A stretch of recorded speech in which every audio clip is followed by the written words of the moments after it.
We have started discussing yesterday we have discussed introduction to Studio, download and install, building the first Mule application, and introduction to Mule applications and flows, Mule flows, running first Mule application, and debugging a Mule application.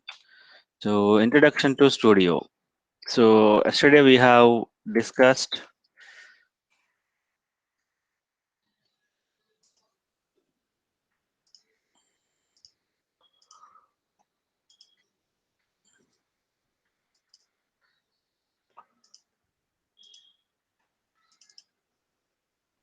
Yesterday we have discussed about IDE. IDE stands for Integrated Development Environment, where along with writing the code, we can do compile and we can run the application. Run the application will need a server. So in the IDE, inbuilt servers will be there, and it will package the application and then start the server and then copy your package application package into the server. So all these steps will be performed by your IDE. We will use the IDE called Anypoint Studio in the MuleSoft. So features include two-way editing between graphical and XML views. As we have seen yesterday, we will write the code in the drag and drop mechanism. We'll write our code in a graphical view. By default, at the backend XML views will be generated. So we'll talk this point later. And set up Anypoint Studio setup. So we have to go and download the studio from this link and extract it. And once we open the studio, you will get a windows like this. In this windows, there are small windows. Those are called views. I'm hearing some background echo. Can you guys please go on mute? So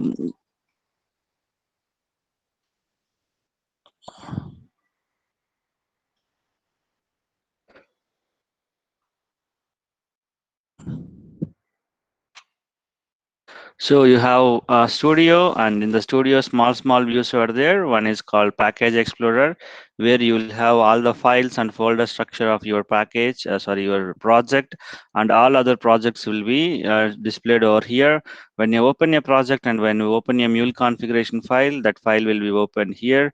As Mule is development is on drag drop based, you need some components to drag and drop. That components are available in the palette, and when you run the application, if you want to see the logs and everything, you will have a console where your logs or messages will be displayed for the developer for debugging purpose. And Mule properties, when you select a component, if you want to provide some information for the component or provide some inputs to the component, then Mule properties will be helpful. So first application development and testing, we have followed the development and testing of the first application with the help of this link available in the documentation, and then Mule applications and flows. So Mule applications and flows. Every Mule application is a combination of one or more Mule configuration files, and each Mule configuration file contains one or more flows. So whatever the logic we will write in the Mule, whatever the logic we will write in the Mule will be a flow. So the basic building block of your Mule is a flow. Without flow, there is nothing. There's nothing in the Mule. So first one is the flow, and inside the flow we will have components. So we will use these components. So to build our business logic. So the first component is Mule event source, which access the request from the external world and then create an event and hand over the event to the next event processors. So as they process the event, then these are called event processors. Generally we'll call components, but technical term is the event processors. And Mule applications accepts and process a Mule event through a series of Mule event processors plugged together in a flow. So we have event processors, they are here, then we kept inside them in the flow so that they are plugged together. When a request receives, these event processors will execute on that event, and then finally an event will be exist, that event will be returned to the user. So Mule event source that initiates the execution of the flow. A mule event that can do a processing, that can be the transformation, filtering, enriching, and processing the events and its messages. So MuleFlow will have an event processors, will have event stores, and then default error handling will be there in the Mule event MuleFlow. So we can break a simple mule flow in, you can break a big mule flow into multiple flows and subflows that are easier to process and easier for modularization. Mule flow XML, when you drag and drop, when a code is created in the backend in the XML code will be get generated. This is the actual code that is generated. Mule application building blocks. So the main building blocks of Mule applications are the components. So these are all the components. So each component, there are lots of components are available. Depending on their functionality, they are grouped together. So that group is called a module. Okay. So if you want to interact with the database, we have database related database module was there, and we have related http module was there, socket module was there. So when this is a studio, by default when you create a project, you will get core module, you will get http, you get sockets. These are the three modules you will get. Core module is the module which belongs to the core of your mule. These will be used in any application irrespective. This can be used in all the applications irrespective of anything. So when you want to add a module, so you have different modules. All the modules are grouped put together. Say if you want to read a file, so here you will see the proper message. You will see a proper message. See here, when you click on the add module, and when you go to this featured section, and what it shows is in the blue color at the right hand side, drag and drop here to add to the project. If you want to work with the files, you will drag drop the file module so that your file module will get added to the project. See here the section file module, and by default your file library got added. So these are all the operations we have. If you don't want, you can right click on the remove module. This will get removed from here. In the same way, if you want any other module, if you want XML, FTP, database, right? So this will get downloaded and this will get added to our project. This is how your Mule event processors or Mule components are available.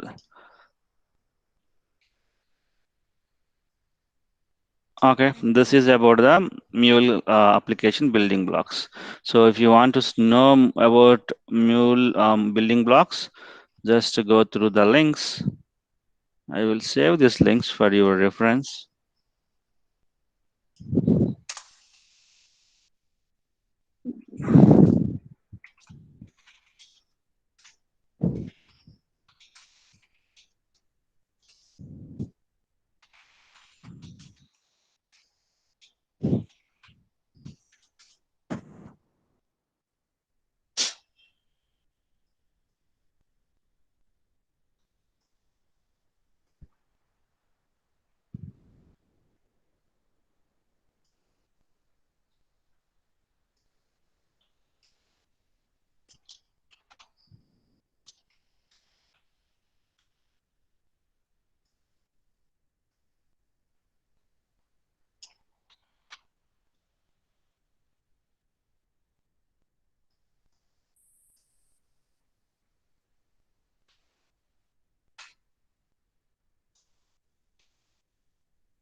Those who joined today and who missed the last sessions, please copy this links, and YouTube link is the link where you have the session videos. We'll save the last first four sessions public mode, but later sessions you cannot get them in the public mode. This is the one of the batch just completed before your batch. These are all our videos. So generally, if you open this link in a private mode, you will not see the videos. You will see only first two, three, four videos. There are videos which are unavailable. This will show as a private videos. Okay, those who joined today freshly, if you want to continue, please go and complete the first two sessions. Next one, where are we? We are discussing about the components. Just go and read these links. You will get more information. We'll in the starting point we will cover in an high level. So these are the mule components, and mule components will have different modules. Whenever we need that module, we need to choose it and add to the project. And next one, components executes the business logic in the messages that flow through your mule application. So components, these components or event processors are used to build your logic, and then at the runtime they will execute it and they will perform our business logic. These are separated into categories: core, components, modules, connectors. By default, every project will get HTTP and socket and core modules. We can add additional modules. This is what I have already shown. And then today we will go and see the running an application, debugging an application. First, let's try to run the application. Run and debug both are same. If you want to run or debug, you have to choose the respective options. Yesterday we run the application. Today we try to debug the applications. So what is debugging? Anyone have an idea? What is the definition of debugging? Why we'll use it?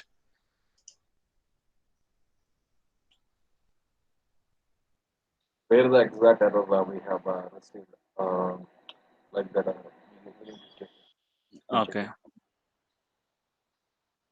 So debugging is used to whenever you are facing any issues, whenever you are facing any issues, and if you want to know at what level, what is the at what line of the code, what is the output, and which line is throwing the error, what are the variables, are anything before that. So if you want to see the step by step execution, then we will use the debugger. So the other point, so you have different views, right?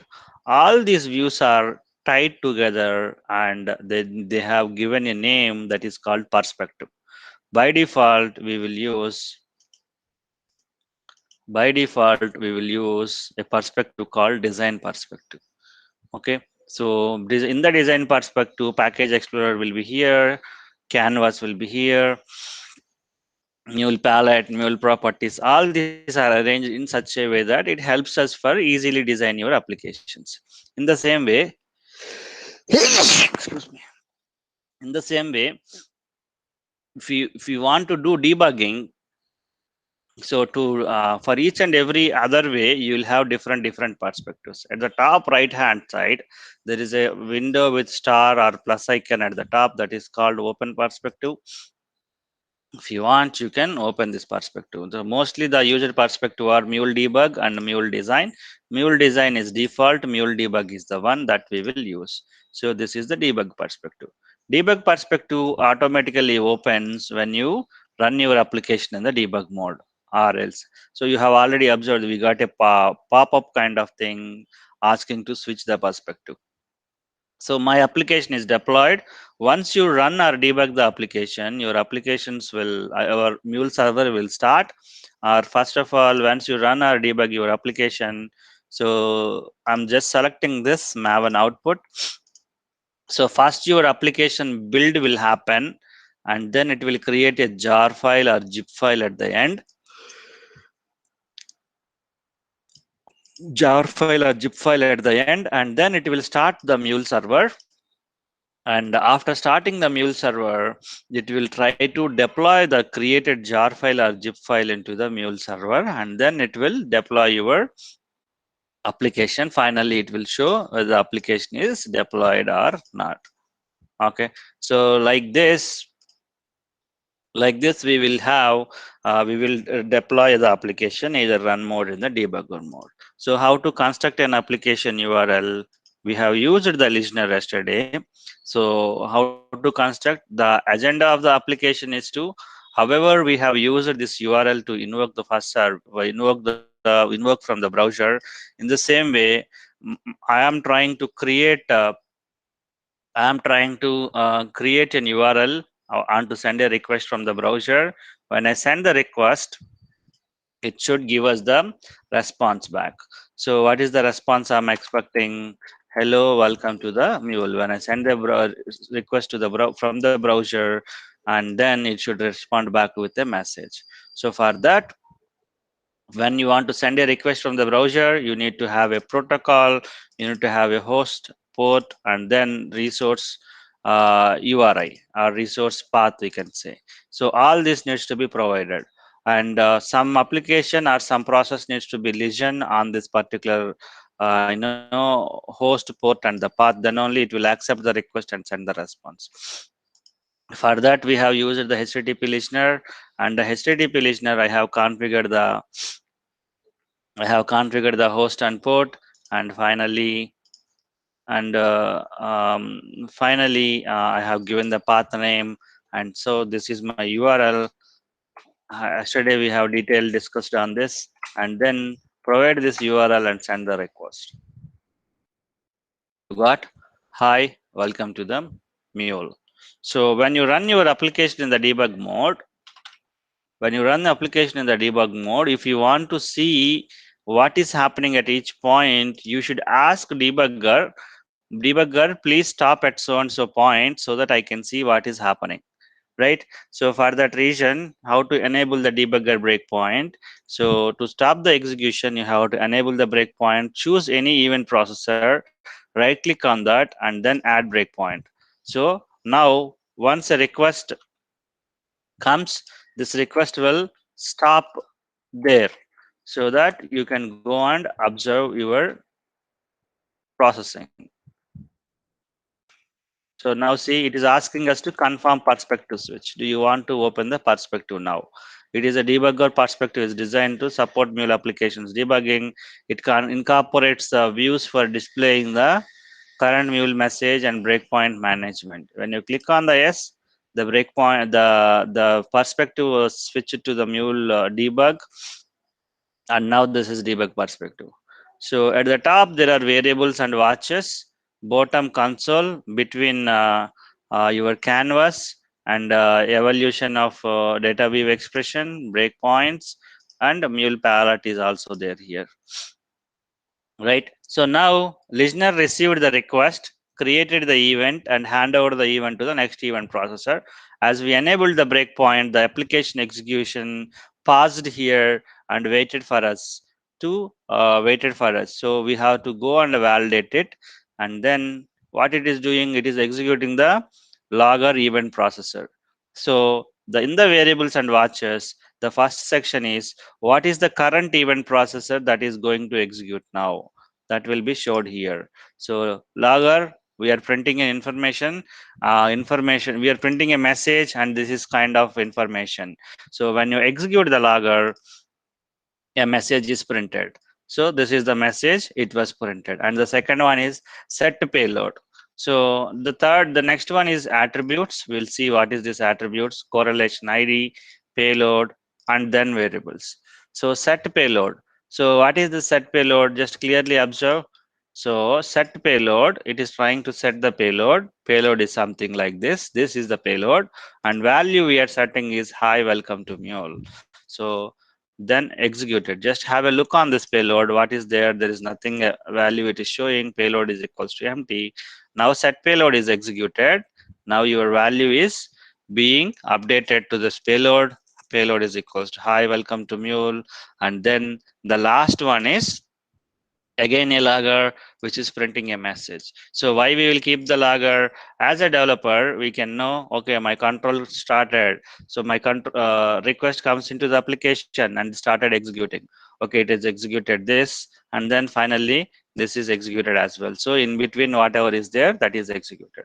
So it's for that the purpose we will use the loggers in the application for developer debugging purpose, right? So now what happened in the application? Request listener received the request, logger printed the logger, payload is set payload is set a value to the payload, and finally whatever the value is assigned to the payload, that value is returned back to the my browser. This is the point we have to understand here, right? This is about the debugger. So any questions on this point? Any questions to anyone on this till now?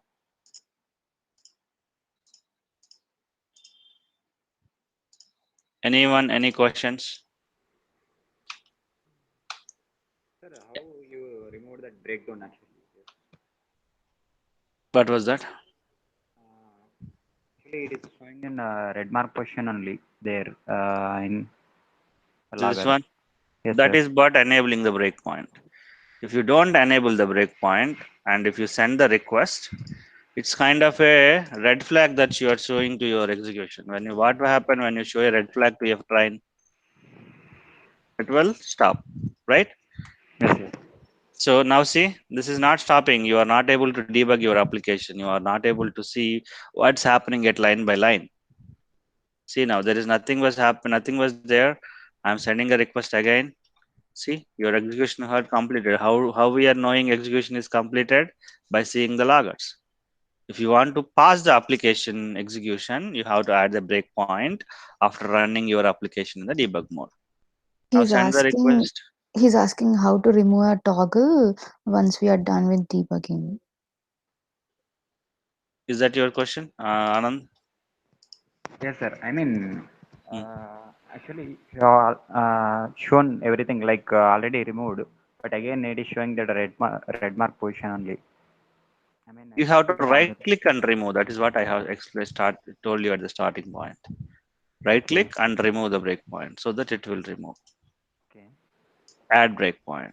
Just toggling it. If there is not there, you will get an add option. If it is there, you will get a remove option. And one more thing, sir. Okay, if you want it to pause here and wait for your control, then you will use this. So once it is stopped, what you have to do, you have to at the top side, you have to use this next event processor section, next event processor this thing, then it will control will move to the next event processor. If you don't want to move to the next event processor, completely execute the flow, then there is a play kind of button here. Click on that, resume. It will either go to the next breakpoint or it will complete the execution of your flow. I have a Clear? question here. Yes. Uh, if we are creating a new project again, can we use the same port or do we need to configure the port again with a different port number? If you run the application two at a time, you need to have a different port. Ideally, we will run only one application at one time, right? Yeah.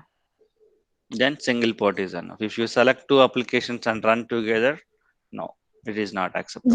When we are creating two three projects in a studio Mhm. and we are running one after the other, we are using the same port, we are getting some error, right? So every time we create a new project, do we need to use a new port so that we cannot get an Generally, error in the future like that? no, no. So that thing is like, no one will run multiple projects in the studio at the same time. So that will be fine. And when you deploy your applications into the production, we have a different setup. So there also we don't have any problem with the port numbers. Oh, okay. So Okay. when we deploy into the production, we use that runtime manager and we'll deploy into that, right? Exactly. Okay. So there we'll have independent workers, independent servers will be there. When you deploy your application, one application will go to one server, another application will go to another server. So each server supports on the same port. On top of that, you will have a load balancer which will manage this all these things. We'll talk more. There is there is much we need to discuss before that. Okay. How can So we choose them that port number, sir? Exactly choose them for like 8080 these are default numbers, right? default number. So is there any standards for any? No, default that tool will support. I removed your shorts. Now I'm adding a listener.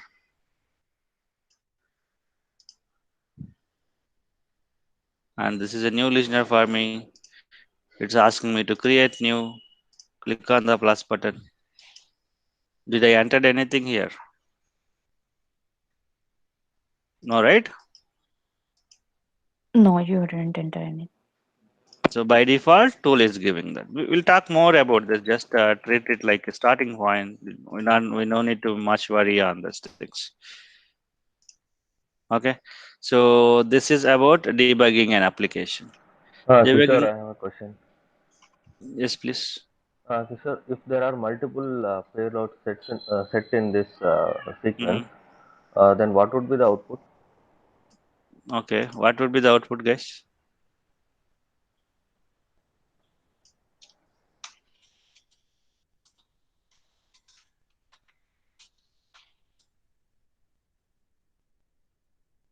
Hi, welcome to Mule.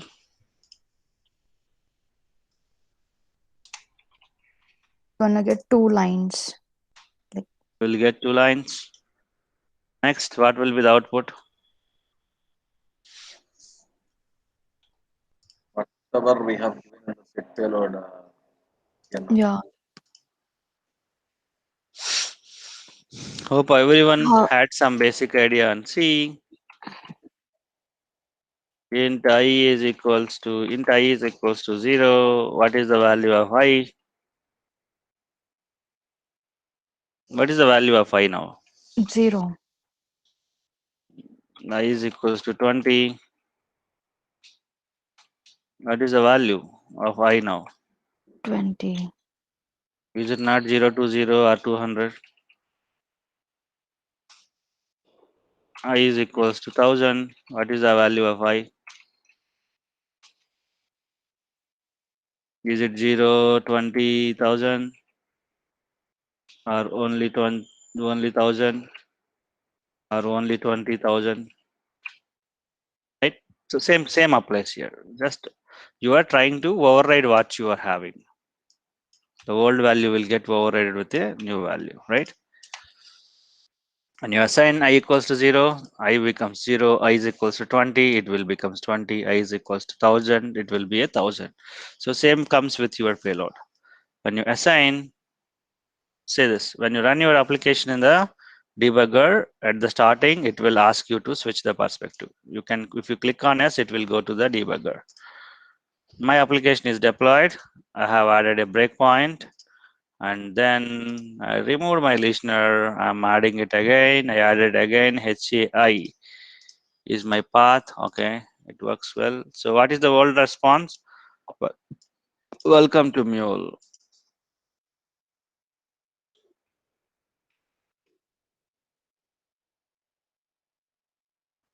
Right? And then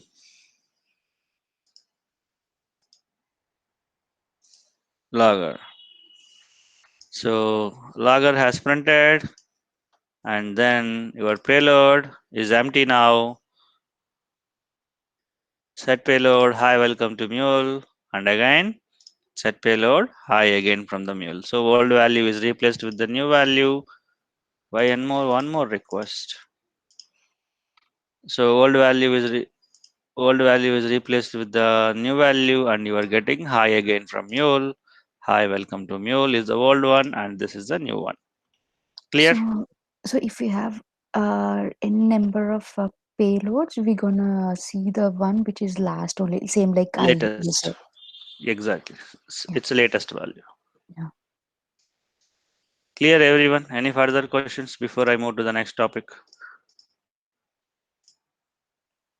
and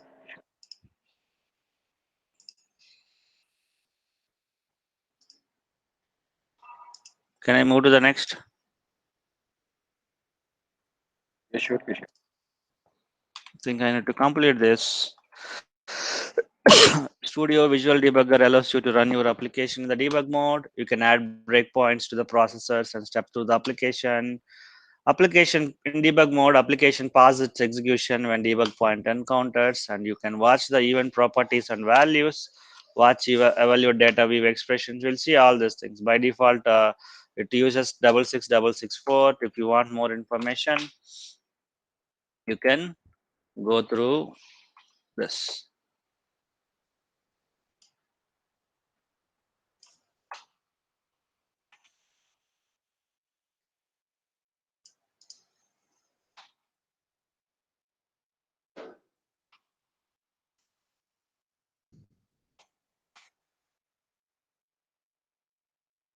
You can use this links for execution of your example, debugging example, to run the example in a debug mode. Okay, running in the debug mode, select debug as application, click on X.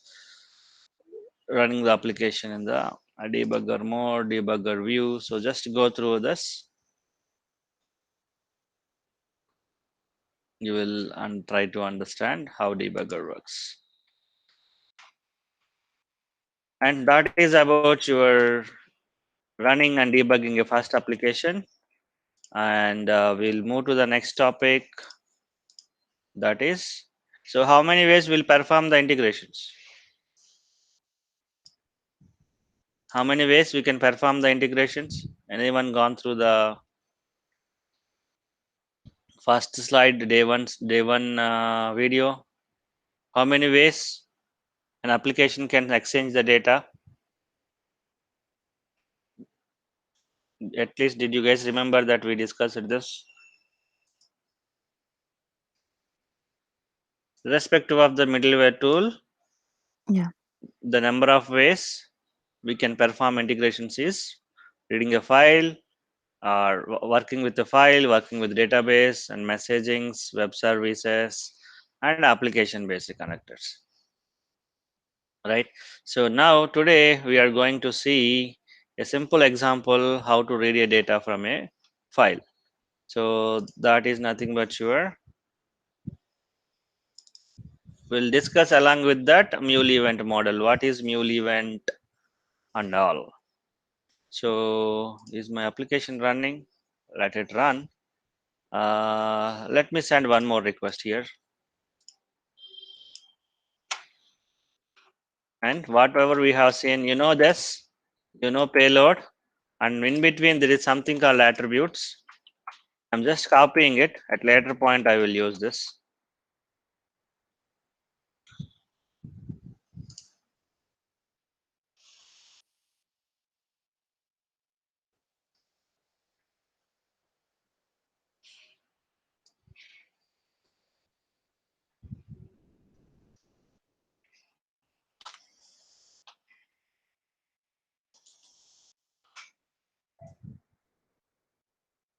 Okay, so I will add on the top files, otherwise daily I have to move bottom.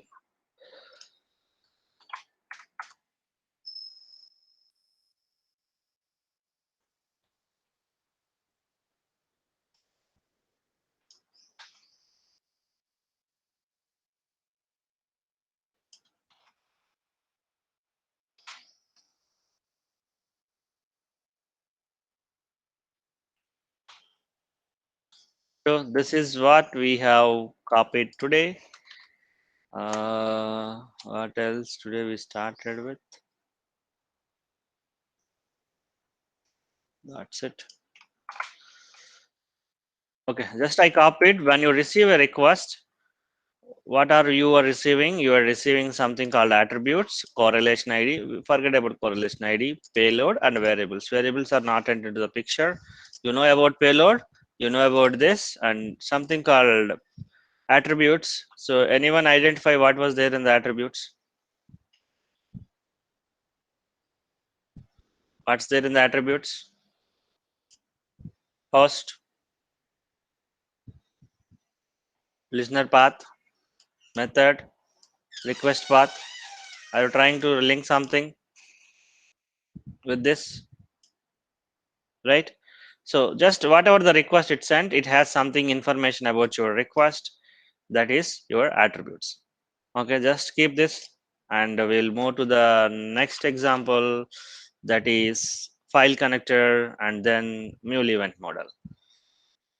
So we'll talk about this. So we'll talk about connectors and modules. We'll talk about file connector configurations, operations, example, poll for a new file and read its contents. And then we'll talk about the mule event model. That is about this session. Connectors and modules. Modules already we have discussed. These are the extensions that you are adding to your mule runtime. So mule runtime will come with a default functionality, with small functionality. Whatever the extra functionality you needed, you have to add that functionality to your application and then deploy into your mule. So suppose if you want to work with the files, you need to add the capability of the file related operations to your project. That is nothing but the module. Modules are the extensions to your mule runtime. You can use when building a mule application. And then these are mule developed and supported by the MuleSoft. Examples are we'll talk about more about this once we complete the file connector. Then you will get to know then you will get to know more about this. So file connector. So when you want to work with the file, there are 4 connectors are available. Those connectors are file, FTP, SFTP and FTPS. So what is the difference between these 4 when you will go for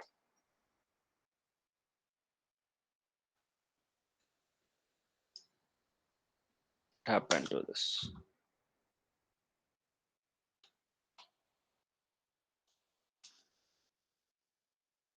When we will go for the each connector, say we'll have a Linux box or Windows box. This is your computer. Inside the computer, you will have a mule software. Along with mule software, I have many things available in my computer. So this is the mule software, and this is the mule server, which is executing my mule application, right? So if your mule server and the file that you want to read both exist on the same computer, then we will use the file connector. Okay, if your file and your mule server both exist on the same machine, then we will use the file connector. If your file is exist on a different machine, this is a different machine, and the files exist on the different machine can be exposed to the other computers with the help of different things, different protocols. The protocol might be FTP. The files exist on this machine, exposed can be exposed on different things. This is the file exist on my remote machine. This can be exposed either with the help of FTP, or it can be exposed with the help of SFTP, or it can be exposed with the help of FTPS.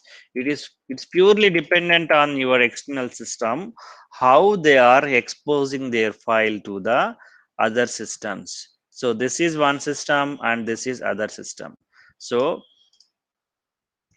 in the organization, we will have different systems. So our job as an integration developer is to enable the communication between these two systems. So if the file exists inside your local computer and your mule program needs to read this file, then we will use the file connector.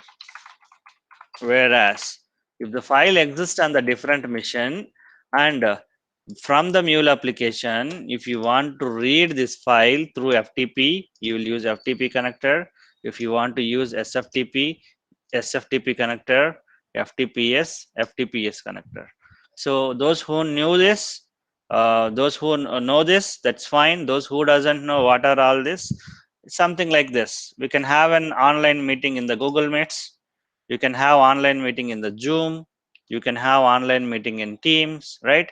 Anywhere we can do the online meeting. So whatever the way that I have given the link, if you want to attend my sessions, you have to use only that link. Tomorrow, if I set up Zoom, you have to join Zoom, right? In the same way, however, if I want to read this file, however my target system or however my other system exposing the file, I have to connect to that part only. If it is exposed over FTP, you will use FTP connector. If it is exposed over SFTP, you will use SFTP. If it is exposed over FTPS, FTPS. And if it is part of your same computer, then you will use the file. Generally, if I need to connect to this mission, any of the mission, what it needs, generally, if you want to connect to this mission, you should tell what is the host, what is the port, what is username, what is the password. Right? Generally, we need to provide all these things. For if this is an if the file is available on a different mission, whereas when it comes to the different when it comes to the same mission, you no need to provide all these details because these are also part of the same mission. Only thing what we need to do, we need to provide the file path and then file name, right? So if it is on the same mission, we will use file connector and then we will provide the file path and file name including the path to read the file. Now we are going to discuss about the file connector. So file connector, FTP, SFTP, FTPS, all will do the same activity, all will have the same operations. All four connectors perform same kind of operations, either copy a file, create a directory, delete a folder or a file, list the files in the given directory, move a file from one location to other location, and read a file, rename a file, and write a file, and on new or update, continuously checking in the given location for the file exists or not. If the file exists, go and read that particular file. So on new or update file, that is nothing but polling for a new or update file. Continuously go and check, continuously go and check. So the process of continuously going and checking for a new file exists or a existing file is updated, that process is called polling. Your file connectors on new or update operation will support that. Read, if a file exists, you will read the file. Write, if you want to write something to external system, you will write it. List, if you want to list out the files, you will use it. Move, if you want to move the files, we will do this, we will use this operation. So using a file connector, how to use a file connector, you know how to add a connector or a module to the project. So go to mule palette and then add modules, select the file module, drag drop it, you will get an file module to your project. To use the file connector, generally use the operation and then click on the new connector configurations. So let's go and try to create an example. And in this example, what I'm going to do is I have a file polar folder. This one I will use everyday batch. Inside that, I have a folder called in.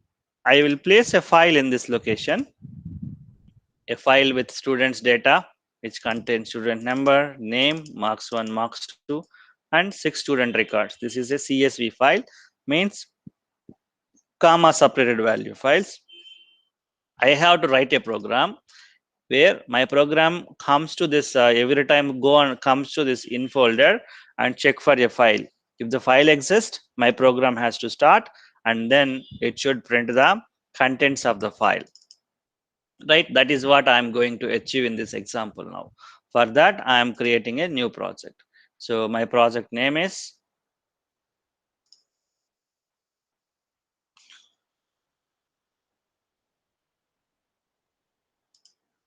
V file operations. Okay, and then click on finish. Your project will be created. And then what is the basic building block of Mule application? Listener. Basic building block of Mule application? Core components in 4 components. Anything? event source. What is the basic building block of Mule application? Flows and all. Flow is the basic building block. So you can directly drag drop a flow, or when there is any event processor, if you are dragging dropping, a flow will automatically created along with that event processor.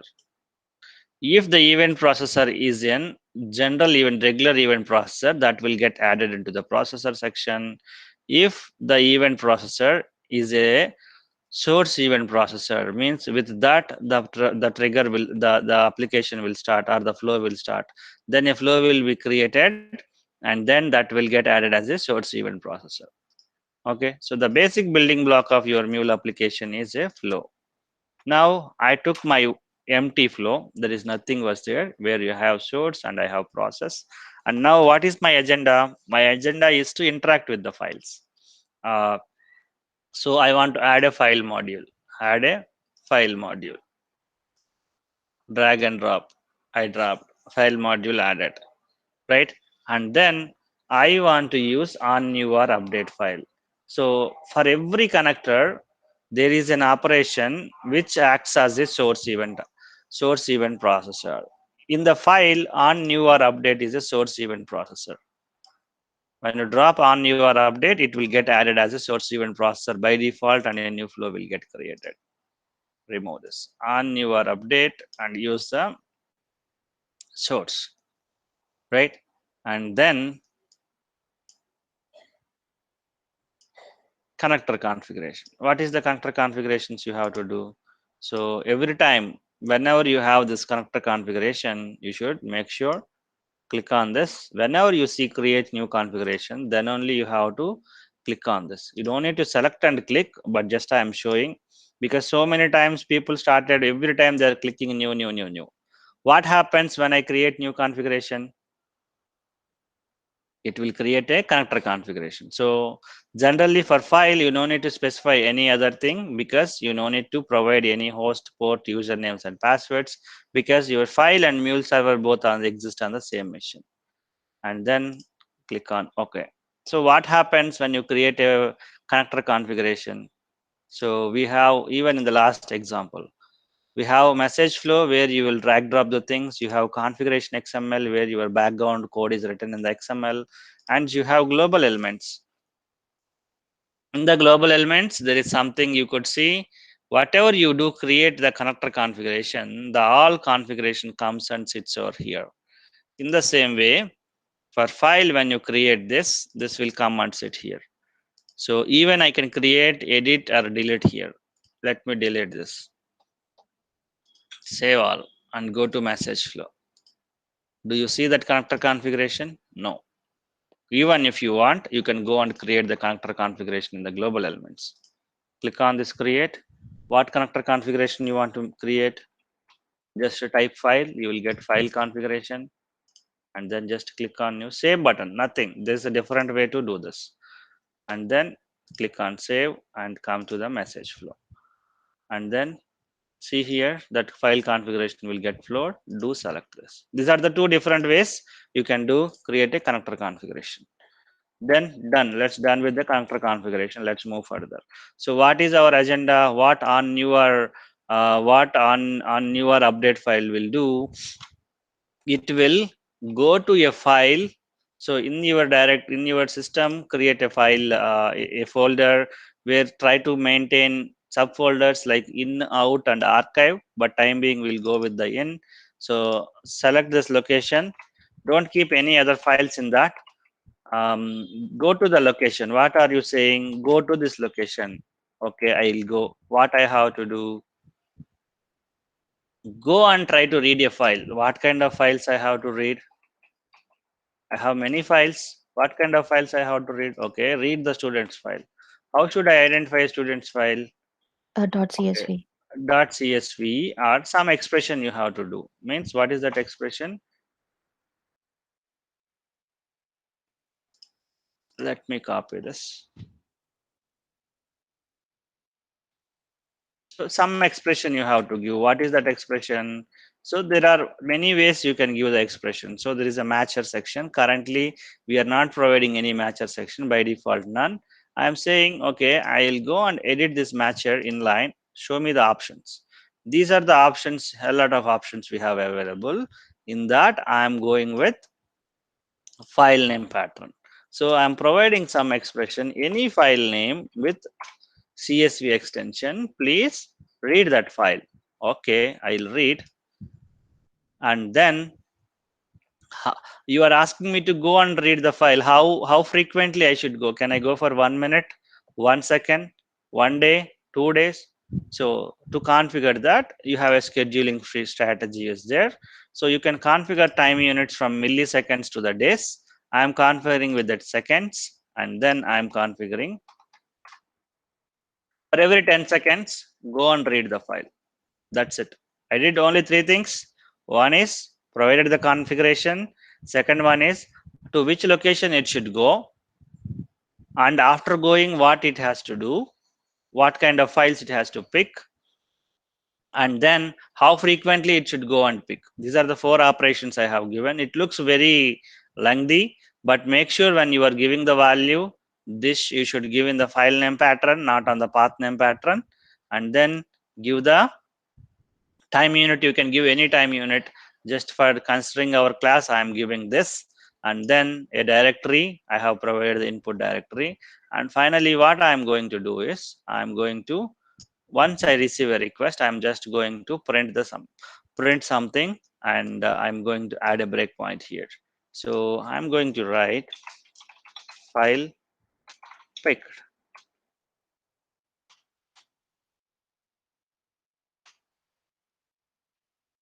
and then save this out, and then delete this file, and then debug my application, and then add a breakpoint over here.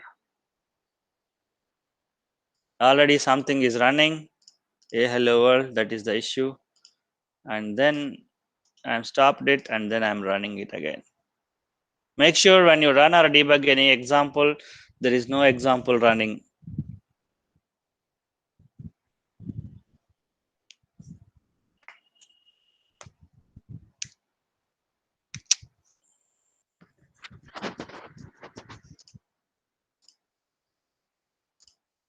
Nineteen members, 3 members disconnected.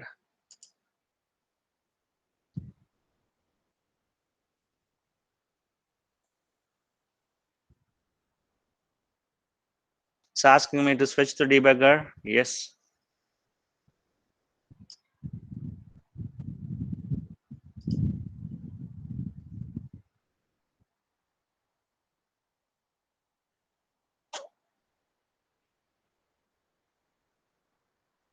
Meanwhile, you guys can take a snapshot of this.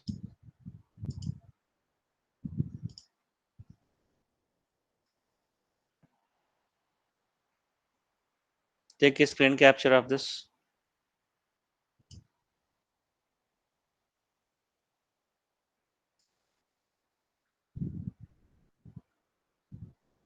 Everyone take a screenshot.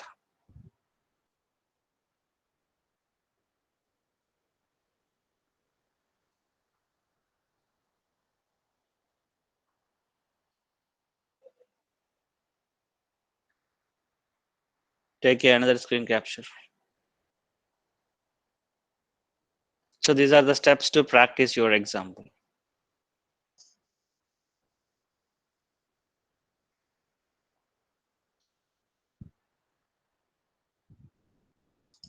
All of you has taken screenshot.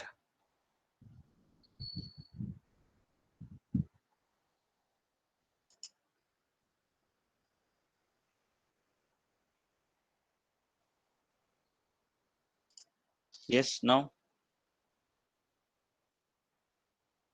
Now my application is deployed. What my application is doing, for every 10 seconds,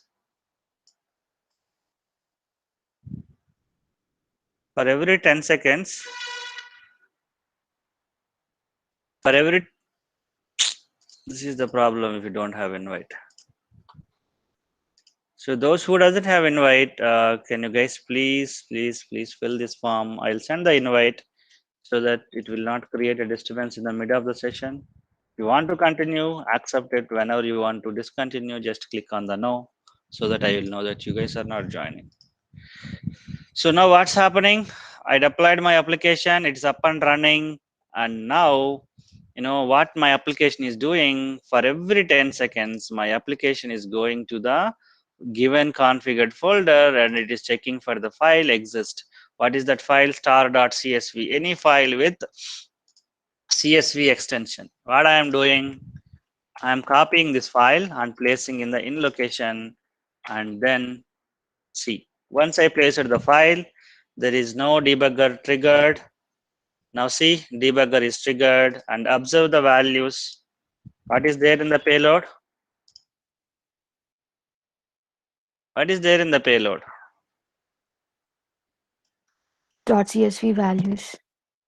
What is there in the payload? The data inside your file. What is there in the attributes? I'm just trying to, I'm leaving this low. Let's see what will happen. And I'm removing the breakpoint as well. Okay, file picked once, it printed. Second time, file picked. So let it be. And then I'm just going to replace this. Instead of single line, I'm going to move each and every value into a different line. Just have an eye on this. Let me know if you understand anything. You're making it as a JSON file, right? Not making it as a JSON file, just whatever the value it is printed, instead of a single line, I am printing all the values in a different line. I'm just adjusting it for our understanding purpose. So this is what I copied from the which section? Which section I copied this value? Attributes. Attributes, right? So what is this inside payload? This is payload, and this is attributes. I just want to make sure that you will try to at least compare something or understand something. What payload refers for, what attributes refer for, right? What are there? Do you know anything over here?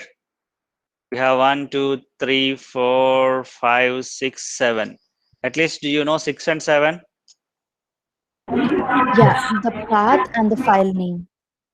The path and the file name. So what does attributes refer for? It picks the file, like from where it is. So what is that will be called? What is this payload? Payload is nothing but a CSV file. Payload is nothing but data inside CSV file. Yeah, data inside. Right? What data the external system is trying to send is that payload refers for. What attributes refer for? Just the location and the file name. That is called metadata about your payload. Right? It's not talking about file data, but it's talking about file. Where is the file name? In which location I picked it? When it was last modified? When it was last accessed? When it was created? Is it a directory? What is the size of this? Is it a regular file? True. Is it a directory? False. Is it a symlink? False. So some information about the file, but which is not the data, which is meta information of your file. But the actual data that I want to transfer from one system to the other system. Why I will use file integration? I will use if a file needs to be transferred from one machine to the other machine with the help of Mule, or if the two systems are integrating. This is system 1, this is system 2.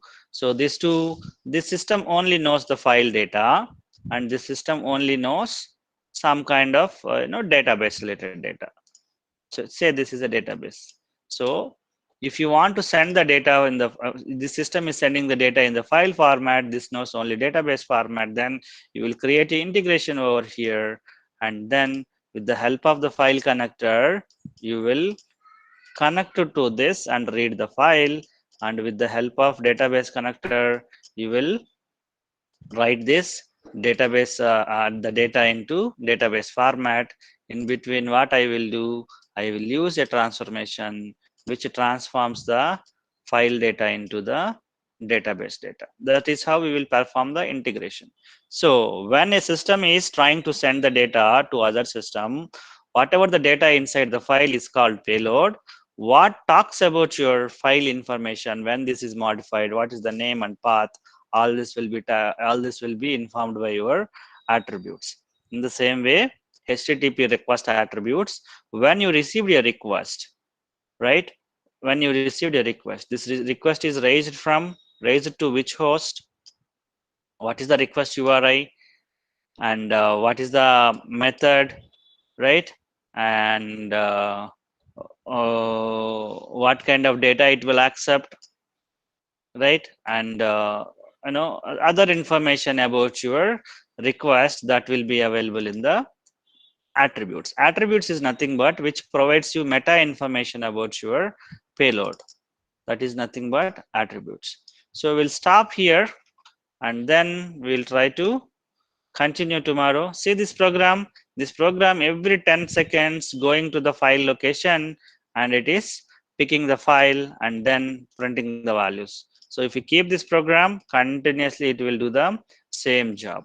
So I'll take a pause here, and tomorrow we'll continue the rest of the file connectors. So those